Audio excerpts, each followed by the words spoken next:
This is the final video of the post-Monster Madness marathon, and I'm going to be talking about all the canceled Halloween scripts I could get my hands on. This includes Halloween 666 The Origin, Halloween 9 Retribution, Halloween 3D, the Farmer and Lucier draft, Halloween Asylum from 2013, and Halloween Returns. The only one I know is available that I couldn't get was the Asylum 2005 script because it's only available through Google Drive, but with restricted access. For some reason, I couldn't get access, so that will forever be a mystery to me. But let us focus on the scripts I could find. I will be talking about the script itself, then how it compares to the film we got, if there is one, or possibly other films in the series that are similar, and how they rank against each other. Then at the end, I will rank every canceled Halloween film up against each other. Now, let us get started with Halloween 666 The Origin. This one wasn't terrible, just very messy and very dumb. The biggest complaint I have is that it's very rushed. It feels like it was trying to speed towards the ending, and it gives us little aftermath with any of the characters or story after everything is said and done. Dana Childress is a reasonably okay final girl, but she doesn't offer a ton. She's pretty bland, and I'm sure if this went ahead, the actress they would have gotten wouldn't have boosted up the character in any way. The fact that she's yet another person connected to Michael by bloodline does not help matters either. Tommy Doyle is okay here. He has that sort of crazy Ralph mentality warning people of the Halloween season. We get caught up with some other characters like the Wallaces and Ben Meeker. Both have pretty small roles but offer some decent Easter eggs and character references. Speaking of though, next to no reference of Jamie Lloyd in this script at all. Only thing we get is that she's missing and presumed dead, as well as being in the infamous VR sequence. The other supporting characters are almost non-existent or assholes. Like the kids Tommy is staying with, Mickey and Bad News I think they're called, are just dicks. Nothing more, nothing less. Robert Clifton is the only other major character along with the rest of the news crew, and he's pretty much the only somewhat interesting character, but the rest of the news crew aren't. Michael just exists as a threat to have the story reveal of what his origin is, and it's just as stupid as I explained it in the other video. The whole Sacral King flashback, cursing the bloodline, Michael absorbing the evil smoke, and Judith's tombstone that has a portal to the fucking underworld or whatever, is all so fucking stupid. If you spent a lot of time with it, and I mean a lot of time, you could have probably majorly tweaked it and it be an improved script, but I can see why Scott Spiegel felt that he couldn't rewrite this crap, because a lot of the stupidity deals with the underlying story and the lore that is explained. It's really not good. The VR sequence makes no sense either, but we already knew that. Compared to the movie we got, it's definitely better, because all the scenes without the stupid bullshit are pretty good. It has a good autumn atmosphere, the kills are pretty good, and the idea of a news crew doing a story on Haddonfield and Michael Myers was interesting. The problem is that it's burdened by so much stupid shit that it would have been too laughable. So yeah, I mean, it's better, but that is a low fucking bar. It doesn't have incest rape, Tommy doing a shit Loomis impression, Michael being a pawn, the Strodes moving into the Myers house, Michael being defeated by rocks and all that crap. It has more good in it and less stupid shit than curse. Not good, but still better than what we have received. It probably ranks 4th out of the 5, with a score of a 5 out of 10. Next is Halloween 9, Retribution. This is easily the best of the bunch. It is near perfect. Michael is great and brutal, the final girl is an interesting and likable lead, and while the teen characters are all stock stereotypes, I feel there is a bit more to them, and they have some good character moments. Freddie Harris gets a great and brutal death, although not as good as his Asylum 05 death, and the rest of the deaths are atmospheric, tension-filled, and really fun to read. John Tate and Brackett are also great. They feel like they're characters, but more so developed to where they would be at this point in time. I wish we got a bit more of them, but it's a relatively small nitpick. Love the snowstorm backdrop. I think it works really well to give this a more unique look compared to the rest of the franchise. If I had anything bad to say about the script, is that Michael is given more of a backstory, and it shows how he escaped. He's given more of a human motivation, and that kind of irked me. I will say, the opening scene could have been cut down just to show him as a young boy rather than show how he escaped. I also don't like how Smith's Grove is turned into almost this palace of torture and abuse. I understand that Michael was there in the 60s and 70s where mentally ill people, and especially children, were not exactly treated with respect. But I still don't want Michael to become this sympathetic monster. I don't think the script shows us that, not from what I got out of it, but there are elements there. But it does give us a great and creepy setting, so it's a give and take situation. Then there's what is almost described as a supernatural influence of almost a curse following Michael wherever he goes by having bad things happen to those around him without him doing anything. Kinda dumb. But honestly, even though I talked a bit about them, the negatives are only small portions of a great script that could have been written out entirely with subsequent drafts. Even though Resurrection already kinda ruined the character anyway, but that's besides the point. I don't really have anything to compare it to since the next movie we got was the remake, but I feel it closely resembles Part 4, where it does a lot of what the fans would have liked to see, but giving us a bit more flavor than what was previously shown. Easily the best out of the 5, and I would give it a 9 out of 10. Next up is Halloween 3D. Ignoring the fact I don't care about the zombie movies, nor having seen them, this honestly wasn't too bad. I would dare say, it's good. Damn good.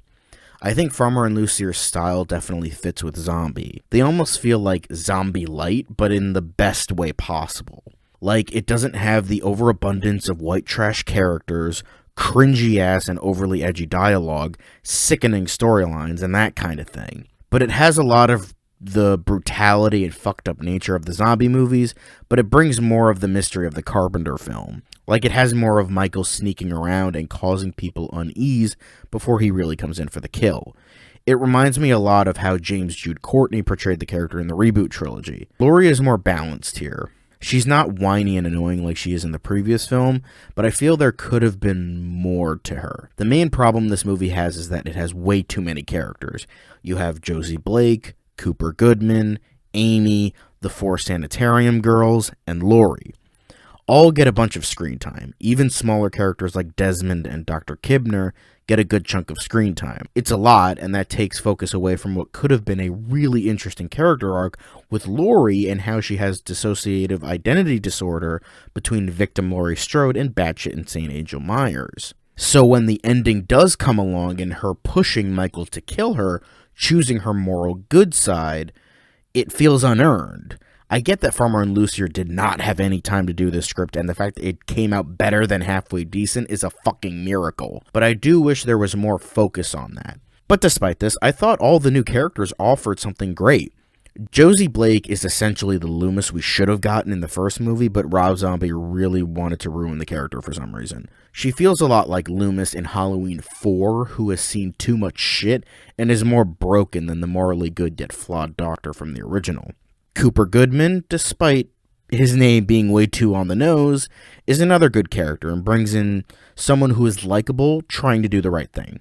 Something the zombie movies really could have fucking used. Amy is also good, and I was intrigued with her, but unfortunately doesn't really do much outside of being a plot device for Laurie to remind her of her actions in the first act. The kills are great and brutal, it has some really tense scenes, and it feels like a creepier movie. The sanitarium girls are fine, but take a rough turn in the final act that make them detestable for little reason. I do think the third act is a bit rushed, though. Honestly, this could have been the best of the Zombieverse movies, because it has more of an understanding of the franchise, while also staying proper to Zombies' continuity, even with some cringy-ass dialogue here and there. Not zombie bad, but still pretty cringy. The tone does remind me of Halloween 2018 in some ways. Despite Michael being like a ninja, his kills are brutal as fuck. It also has more of a spirit of the original, but is also doing its own thing. I would say this is second best. 7 out of 10. I was shocked. Next is Halloween Asylum 2013. I did not expect anything when I read the summary for this. It sounded like the worst of the worst. I thought everything about this story was dumb as hell. Then I started actually reading the script, and it was good. Not amazing by any means, but good. The first half had a lot of great setup with our characters, intriguing build-up, and a rather simplistic formula that could have made this an okay addition to the Halloween franchise. Now, it's unsure what continuity this fits into. Michael is more brutal, and when they go to his room in the asylum, it's described as being filled with masks. So it makes it seem like this is in the zombie timeline. But when he's getting prepped for execution, he's described as having burn scars, similar to his death in Halloween Resurrection, as well as creeping around like a ninja. I'm sure this was very much intentional by either the writers or the higher-ups, so that fans can insert whatever headcanon they want. My opinion, it fits better as the third zombie film rather than the fifth H2O timeline film, let alone the sixth Thorn timeline film. It would make the stupidity that happens later fit better. Speaking of, while I do admit the first half is genuinely good build-up, the second half is very stupid payoff. It, once again, treats Michael like a discount Jason. Even worse with the fact that he's now super shape due to the electric chair imbuing him with superpowers. While that offers some fun kills, it's not Michael. I do not blame the writers for that, though, since, as you remember, that was all Bob Weinstein pushing for the superpowered shape. So blame him for that crap. Another reason why I think this works better as the third zombie film is that all the characters outside of Callie, Wyatt, and maybe James Ensor are extraordinarily unlikable. Dr. Cushing, Danielle Hawthorne, and Edward Phelps especially. Like, the latter two send two young girls to pretty much their death in the slight hope that they will be able to kill Michael. That makes zombies' degeneracy look like Carpenter's small-town innocence. Sheesh. But with all the other characters, Stephanie is an annoying dumb blonde stereotype, Brenner is an annoying wimp, the hick guard is a douchebag, and as I stated, Dr. Cushing sucks too. He's a creep and he only cares about getting Michael's brain, nothing else. Pretty much sent someone to die just to do so, similar with Phelps and Hawthorne, but in this case it was the hick guard, so the death was deserved. They exist simply to be fodder, and instead of making us feel for them when they do die, we're awaiting what horrible death is coming for them from Michael. I will say, though, one of the dumb things in the first half is explaining Michael's birth. If it was a hearsay urban legend, then fine, but they pretty much confirm that Michael was a premature baby who didn't cry when he was born, implying he was born evil. Dumb, but compared to everything else, it's a nitpick. So yes, while this script was way better than I thought it would be, it's still only okay. If the characters were a bit more likable, Michael's origin wasn't confirmed, and the super shape thing was removed, I think this could have been a good zombie vs. Halloween movie. And these flaws are way easier to change than the stuff in, say, Halloween 666 The Origin. But as it is, the first half is great build-up and feels like a Halloween movie, while the second half is dumb fun that feels more like a Friday the 13th movie. With that, I rank it third, and a 5.5 out of 10. Then, finally, Halloween Returns. The final script I managed to find, and it was a weird one. As I said in my video talking about this is sort of a confusing beast. It is essentially a sequel to a Halloween remake that never happened. Kinda similar to Farmer and Lucier's Halloween 3.0, but I don't think it's as good. The main thing is, and this is purely coming from personal taste, maybe other people would like this, the characters we're following are essentially discount versions of characters we already know. Paul Rogers is essentially discount Loomis, Gary Hunt is discount Brackett, Sophia Rogers is discount Lindsay Wallace, and Noah Hunt is discount Tommy Doyle. So I feel like reading through this script and reading these characters, I automatically feel like we could just insert these more recognizable characters that we all know and love. But maybe Dunstan and Melton didn't exactly want that, and they wanted these new original characters outside of Hunt to continue the franchise if we were to follow this Brave New World. Which I get, it's just that we don't really feel a lot for these characters. I don't really care about them. But on the other hand, if you recast these characters, you might get hatred from the fan base because you saw these beloved characters get recast. But the thing is, 1, Loomis would already get recast in the post-credit scene anyway, and 2, we already have gotten a remake at this point. So that argument almost gets thrown out the window. And yes, while the remake wasn't exactly beloved, at least the blow wouldn't have been as much as Halloween 2007. It's just kinda confusing. Similar to the existence of this movie. Reading through it, it just doesn't feel right. I cannot properly explain it. It feels a lot like a Halloween movie, but also nothing like a Halloween movie. Despite some thrilling scenes, like Michael's escape and the third act for instance, I was just kind of bored. Nothing was exceptionally creepy or interesting.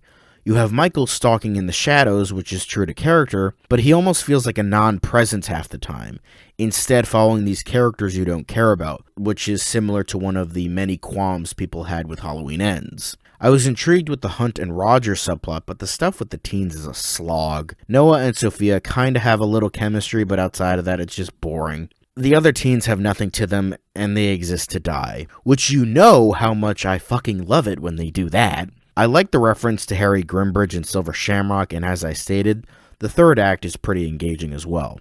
Nothing great, but a decently fun time. Has some interesting ideas like Michael pulling a girl off screen into corn stalks. Kind of like the best example I can give is the ending of the shitty Nightmare remake. Or a girl taking pictures with a flash that highlights Michael coming closer, almost like a strobe light. Kinda cool. As well as Sophia's attempt to get Bear out of the house. It's not the worst canceled movie idea out of all of these, it just feels bland. Like there's nothing beneath the surface. I feel like it exists just as a stepping stone for something better in the future. I mean, there is a bunch of sequel bait in this movie. The post-credit scene with Loomis is a big one, but the other being Michael writing on the farmhouse wall, "This town will never be safe again." Since when the fuck did Michael start talking in trailer quotes? We get it, you want to make sequels, but this is Iron Man 2 levels of stupidity right here. It just comes off as wanting to make quote-unquote better movies in this timeline after this, but trudging through this crap to make those movies, you know? So this movie is bland and generic for the first two acts, and the third act has some fun ideas, and is pretty engaging. But honestly, that's kinda it. There is little to this movie, and all the decisions to reach this script felt like the wrong ones. I'm glad we got what we got instead, even if it is heavily flawed. This is my least favorite of the bunch. 4.5 out of 10. Now we shall get to the ranking. Since there are so many movies, I'll just be going through them quick without much explanation, depending on the film. Especially the ones I talked about in length.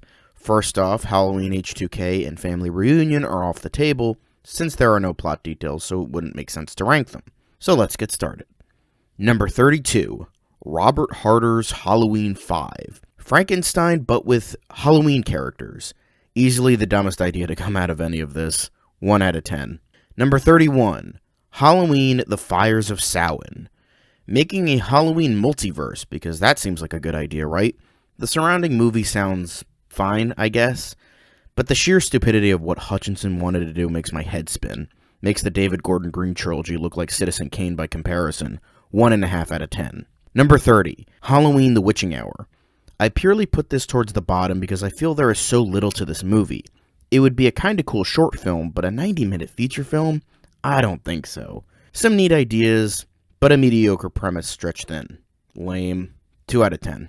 Number 29, Hellraiser, Helloween. At the very most, this would have been a so bad it's good movie. But similar with the previous entry, it seems like an okay short film idea, but not a feature film. 2.5 out of 10. Number 28, Halloween, Rise of the Boogeyman. The beginning of Hutchinson's reboot trilogy, and while it does have some really good ideas in terms of Loomis as a character and a promising opening scene, it's burdened by Last Jedi syndrome, before Last Jedi was even a thing, by subverting expectations for the sake of subverting expectations. Could work as its own thing, but as a Halloween movie, not great. 3.5 out of 10. Number 27, Halloween, Haddonfield. Just kind of a bore, honestly. While seeing another Loomis would be great, and having some interesting themes in regards to Haddonfield embracing their fucked up past, it just seems bland at best. 4 out of 10. Number 26, Michael Myers, Lord of the Dead. So I like the idea of Tommy being on the run and trying to clear his name. It seems like an interesting idea. And I actually don't mind that the entirety of Haddonfield was in on the Thorn Cult. I feel like it's a new spin on what Carpenter was going for in the original movie, as well as being reminiscent of Stephen King's It. But it probably would have been dumb, and it's still stuck in the same continuity as 5 and 6. Ugh. 4.5 out of 10. Number 25, Halloween Returns. While it does have a good third act, the rest of it is bland and not special. 4.5 out of 10, as I said. Number 24, Halloween 3000. I feel like there is a good movie trapped in here somewhere. It does some interesting and new things, but it just feels like a blander and not its interesting reiteration of what came before, as well as the script in and of itself being very poorly written. 4.5 out of 10. Number 23, Halloween H2O Treatment. An interesting look at what could have been. The actual film isn't much of an improvement outside of a couple things like Laurie's son's personality, but this did have a way better climax and some darker ideas than what was presented. 5 out of 10. Number 22, Halloween Asylum 2004. I don't mind the idea that Michael isn't the killer. I feel as though it could have been a better version of Friday the 13th A New Beginning, with it being a bit more self-aware. I like the setting, I like seeing the new Loomis again, and that's kind of it. Not great, but could have been a decent entry. 5 out of 10. Number 21, Halloween 3.0. I feel like this is Halloween Returns, but done better. It would have been confusing, yes, but I feel like Farmer and Lucier made up for it by writing an engaging Halloween movie that also combines various films into one. 5.5 out of 10. Number 20, Platinum Dunes' Halloween. Now, this probably would have been hot garbage, but I kinda like the changed aspects, like how Michael was kidnapped and Rachel being the final girl instead of Laurie. I like how it mixes all the mythology together into one movie, and it does it rather well. Problem is, there are too many characters, certain plot threads don't work, Ben Tramer dies again, and I don't really like Daniel Myers as a character all that much. We already have enough family connection with Judith and Laurie. I feel as though Daniel would have been too much. 5.5 out of 10. Number 19, Halloween 666, The Origin. It's messy and rushed and has a lot of dumb in it, but the things it gets right, it gets right. The tone, the atmosphere, Haddonfield at this point in time being a victim in and of itself, and Michael being brutal as always. But it's impeded by the portal, the origins, the VR stuff, and the annoying characters. Better than what we got, but a low bar that is. 5.5 out of 10. Number 18, Halloween Asylum 2013. Better than I thought it would be. It's a fun ride, but has some dumb stuff that could have been removed or written better in subsequent drafts. 5.5 out of 10. Number 17, Halloween The Missing Years. I feel as though this could be good if it wasn't entirely focused on being a prequel, which allegedly it wasn't. So I like the idea of filling the gap between Halloween 2 and H2O, since there is a lot that has to be answered for in regards to how the shape survived. 6 out of 10. Number 16, Dennis Etchison's Halloween 4. Similar to Halloween 3000, I feel there is a good story in here somewhere, but it has a lot of dumb shit that prevents it from being better. However, I like the idea that the shape is just that, a shape created by the fear of Haddonfield. I don't know how you can make that work better than shown here, but it still has that, as well as some decent ideas here and there. 6 out of 10. Number 15, Halloween 8, Lord of the Dead. Probably would have been better than Resurrection, purely based on the idea of the twist that Laurie was the shape the entire time, after being traumatized from the previous film. It probably would have pissed off fans who wanted Laurie to have a good ending, but I'm an asshole, so I think this could have been cool. As well as seeing an alternate Tommy not from 6, and a Lindsay not from 4, even if she was barely in it. 6 out of 10. Number 14, Halloween 7, The Revenge of Laurie Strode. Again, I think this would have been better than the movie we got. Not by much, but still a little better. I like the police subplot, even if it would have caused pacing issues, and it feels more like a complete movie as opposed to H2O, which felt pretty empty. However, Michael talking and how he dies was really fucking dumb. 6.5 out of 10. Number 13, Halloween H25. Now, after seeing Resurrection, I don't think it's totally out of character for Freddy to become so grief-stricken and have PTSD from the previous movie. I think it could have worked even if Busta Rhymes isn't exactly the best actor. However, I think the third act would have been a bit too meta. 6.5 out of 10. Number 12, Farmer and Lucier's Halloween 3D. I was kind of surprised with how much I liked this.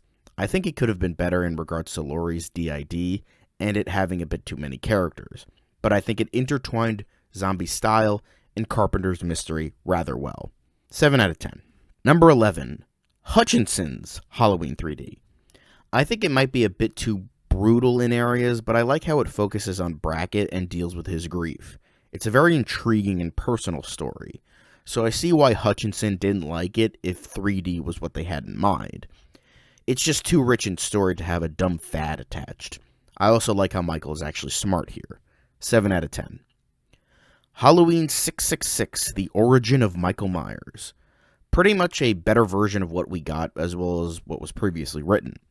It does have the dumb idea of someone moving into the Myers house as well as the portal and VR stuff, but I feel like the latter are downplayed comparatively. Since one of the writers knew what VR was, that helped. And the portal is a bit ridiculous, but without the idiotic flashback, it doesn't feel as stupid. I also appreciate the degeneracy of Haddonfield and the high school characters, even if they are incredibly unlikable. 7.5 out of 10. Number 9. The original Halloween 2 pitch. Halloween taking place entirely in an apartment complex. Sounds baller to me. 7.5 out of 10. Number 8. Shem Bitterman's Halloween 4. Since this is pretty close to the movie we got despite some tweaks, some for better, some for worse, I decided to rank this high up. Has some dumb shit like the climax with Jamie and Rachel brushing their hair to reenact Judith's death, but outside of that, pretty good. 7.5 out of 10. Number 7. Halloween 5, The Killer Inside Me. This was originally much higher, but I knocked it down a bunch after finally watching the actual Halloween 5. The reasoning for this is that the raving lunatic Loomis bothered me more than I thought it would. And since this script also heavily features that type of Loomis, that knocks it down for me majorly. But taking place on the same night, Jamie dealing with her inner demons, Rachel not dying, no Tina, it would have been so much better, despite some aspects. 7.5 out of 10. Number 6. Halloween Asylum, 2005. A unique spin on the formula, great setting, and some good characters. Could have been a great ride. Now if I can only get my hands on the fucking script. 7.5 out of 10. Number 5. Halloween in Hell, Michael vs. Pinhead. This movie honestly feels like a goddamn fever dream, and I am here for it. Yes, it would have taken place in the Thorn timeline, but you know what? We would have gotten Daniel Harris back, and it would have retconned Halloween 6. It's a win-win. But outside of that, this movie seems like it would have been a ton of fun, even though a matchup between Michael Myers and Pinhead would have made no sense. 7.5 out of 10. Number 4. Halloween 7, Two Faces of Evil. Even though I'm glad the Halloween franchise didn't go direct-to-video, and I thank Jamie Lee Curtis for that, this would have been the better 7th movie, I'm sorry. Cain Gabriel alone would have made this worth watching, no matter who they got. It's unique, interesting, darkly humorous, and the character of Kincaid is awesome as well. 8 out of 10. Number 3. Mark Allen Medina and Daniel Kenney's Halloween 4. Similar to the movie we got, it would have been a back-to-basics approach, but with more of an 80s edge than what was shown. It maybe would have been cheesy at points, but I think it would have been great overall. 8.5 out of 10. Number 2. Nigel Neal's Halloween 3. Pretty much Halloween 3 if all the flaws were ironed out. It probably wouldn't have been perfect, and the lack of gore might have pissed some people off, but if Carpenter and Wallace stuck behind their writer a little bit better, the Halloween franchise might be a different beast than it is today. Or even worse. Who knows? 8.5 out of 10. Number 1, Halloween 9 Retribution. Despite some nitpicks in regards to the opening and Michael, this is pretty much the best canceled Halloween movie, period. 9 out of 10. This is the final video in this post-Monster Madness marathon. Let me know if you liked this idea. I'll try to continue it for future years because it was pretty fun trying to keep the spirit of Halloween alive. Next month I will be doing another how to fix video and my final Doctor Who ranked for a good long while, as well as maybe the next installment in the Doctor Who The Cancelled Chronicles series. Until then, see you later.